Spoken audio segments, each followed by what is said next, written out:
Ladies and gentlemen, distinguished guests, friends of freedom, welcome. History shows us that most political movements, parties, and even governments are bound by time. They rise to meet the demands of a particular moment, and when that moment passes, they fade into memory. Their lifespan is finite. But every so often, there are exceptions, rare movements that defy the natural cycle of rise and decline. They endure storms that should have broken them. They grow stronger the more they are tested. They become not just witnesses to history, but authors of it. Today, we gather to honor one of those rare movements. The People's Mojahedin Organization of Iran, also known as PMOI or MEK, now celebrating its 60th anniversary, stands as a singular force in modern history, a revolutionary organization that has faced down two of Iran's most brutal dictatorships, the Shah and the mullahs. 13 years under the monarchy, 46 years under the clerical regime. 6 decades of sacrifice, struggle, and unbreakable resistance. And yet the MEK does not merely survive, it thrives. It continues to lead, to inspire, and to shape the destiny of Iran's fight for freedom, equality, and self-determination.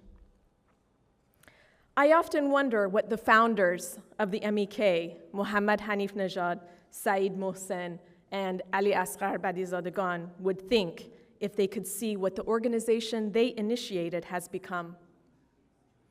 In 1965, they were 3 young engineering students with a vision for justice and freedom in Iran, a vision that rejected monarchy as firmly as it opposed all forms of dictatorship. Could they have imagined that their creation would endure for 6 decades, standing unbroken against 2 brutal dictatorships in the nation's history? Could they have foreseen that the ideals they set down would inspire not only their contemporaries, but generations yet unborn? That their cause would be spoken of in the halls of parliaments across the world and embraced in the humble gatherings of ordinary people who see in it their own hope for liberation? Could they have imagined that the brightest and most principled men and women would dedicate their lives to this struggle, that resistance units inside Iran would rise in defiance of oppression, and that so many would love freedom so fiercely that they would pay for it with their lives? In my heart, I know they would see in this movement the living flame of their dream, a flame carried from hand to hand, generation to generation, undimmed by time, and destined to light the dawn of a free Iran. What explains such endurance? It is rooted in a belief that people can change and take responsibility for their own liberation.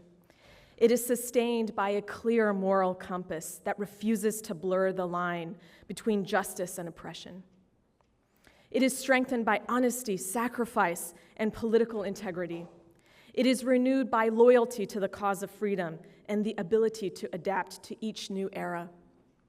It is anchored in a broad popular base, in unity of purpose, and in the visionary leadership of Masoud Rajavi and Maryam Rajavi. And above all, it is carried forward by the courage and determination of its members, especially the generations of women who have borne the weight of this struggle and refuse to let it falter. This is the story we celebrate today. 6 decades of resilience, sacrifice, and hope. 6 decades that prove the MEK is not simply a political organization, but a living testament to the Iranian people's refusal to surrender and their certainty that freedom will one day prevail. So let us begin this evening with pride in what has been achieved, with gratitude for sacrifices that have been made, and with a renewed commitment to carry forward the struggle for a free Iran. Now, you will hear from speakers who will share their perspectives and personal journeys, stories of conviction, courage, and the belief that history is still being written and that each of us has a role to play in it.